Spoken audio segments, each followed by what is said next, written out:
Hey everyone, today we're diving into the iPad 5th generation to see how it holds up in 2025.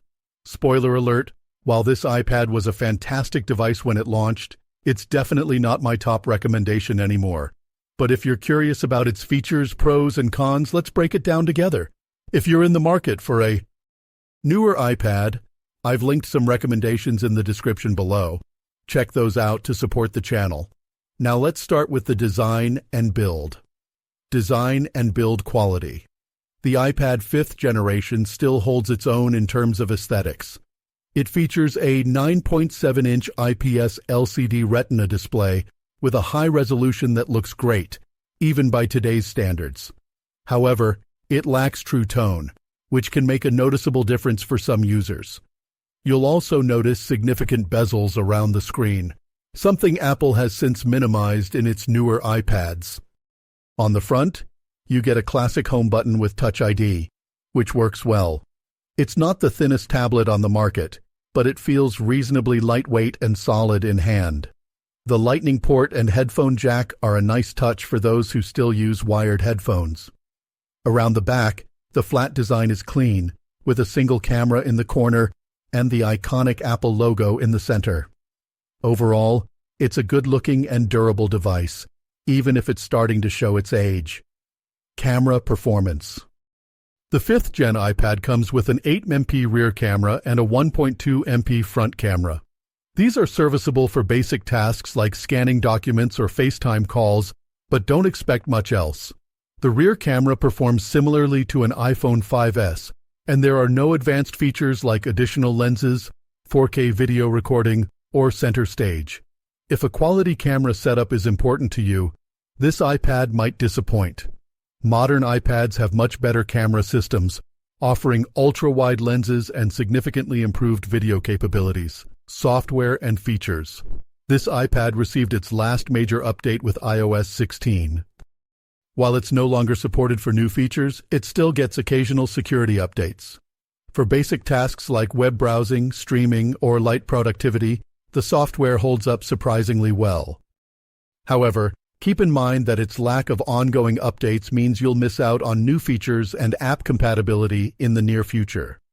It's also worth noting that the 5th generation iPad doesn't support the Apple Pencil, which limits its appeal for creatives or note-takers. Performance. Powered by the A9 chip and 2 GB of RAM, this iPad offers performance comparable to the iPhone 6s. It's fine for everyday tasks like watching videos, browsing the web, or using light productivity apps. However, it struggles with more demanding applications, multitasking, or newer games. Compared to modern iPads with M1 or M2 chips and up to 16 GB of RAM, the performance gap is significant.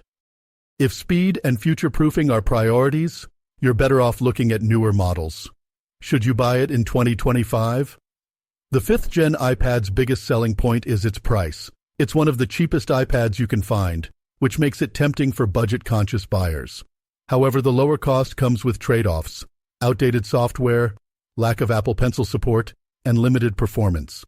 If you need a basic tablet for light use and don't mind its limitations, this could be a decent pick. But for most people, I'd recommend spending a little more on something like the iPad 8th or 9th generation. These models offer better displays, Apple Pencil compatibility, and longer software support, making them a smarter investment. Final thoughts. The iPad 5th generation was a solid device in its time, but it's no longer the best choice for most users.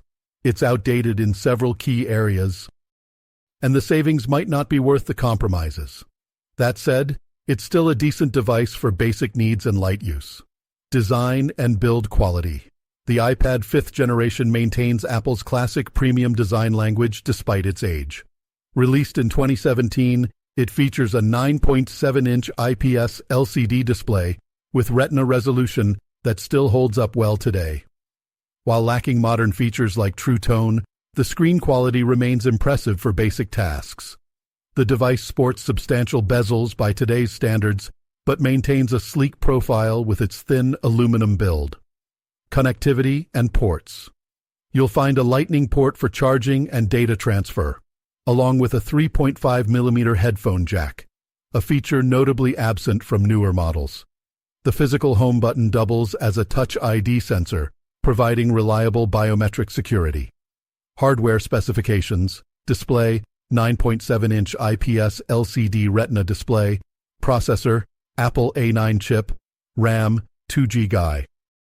Cameras: 8MP rear, 1.2MP front, ports, Lightning port, 3.5mm headphone jack, authentication, Touch ID, first generation, performance in 2025. The A9 chip, equivalent to the iPhone 6s processor, shows its age but remains capable of handling basic tasks. However, multitasking and demanding applications can strain the 2 GB RAM limitation. For basic web browsing, media consumption, and light productivity, it performs adequately. But don't expect iPad Pro level performance. Software support. Here's where things get complicated. The device is currently stuck on iPadOS 16.7.5, marking the end of its software update journey.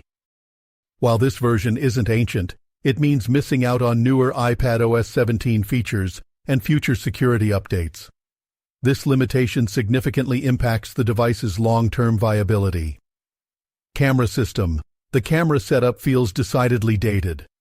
8MP rear camera, equivalent to iPhone 5s quality. 1.2MP front-facing camera. No ultra-wide or additional lenses. Missing modern features like center stage.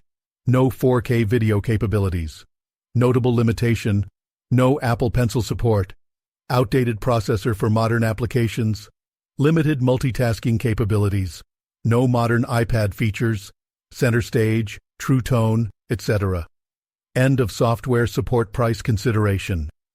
The low price point might seem attractive, but it's potentially misleading. While budget-friendly, the lack of future software updates and modern features makes it difficult to recommend as a primary device in 2025. Who should consider this iPad? Users with very basic needs: web browsing, email, basic apps. Those on an extremely tight budget. Secondary device users, children's first tablet with parental controls. Who should look elsewhere? Digital artists, no Apple Pencil support. Productivity-focused users, those needing modern features, users requiring long-term software support. Better alternatives: consider the iPad 8th or 9th generation instead, which offer continued software support, Apple Pencil compatibility, better performance, modern features, longer lifespan. Final verdict. While the iPad 5th generation remains functional in 2025, it's difficult to recommend as a primary device. The end of software support, dated hardware, and lack of modern features make it hard to justify, even at a budget price point. The minimal savings compared to newer supported models like the iPad 8th or 9th generation make those better investments for most users. Pros: budget-friendly price, solid build quality, headphone jack, still handles basic tasks, familiar design.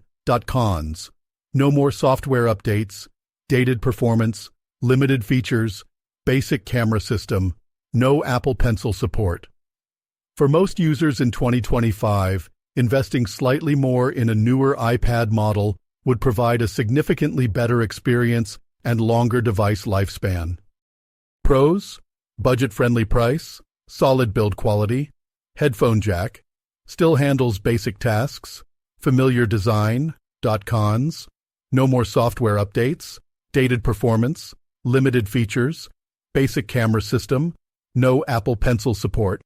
For most users in 2025, investing slightly more in a newer iPad model would provide a significantly better experience and longer device lifespan. If you found this video helpful, hit the like button, leave a comment with your thoughts, and don't forget to subscribe for more reviews and tech insights. Thanks for watching, and I'll see you in the next video. If you found this video helpful, hit the like button, leave a comment with your thoughts, and don't forget to subscribe for more reviews and tech insights. Thanks for watching, and I'll see you in the next video.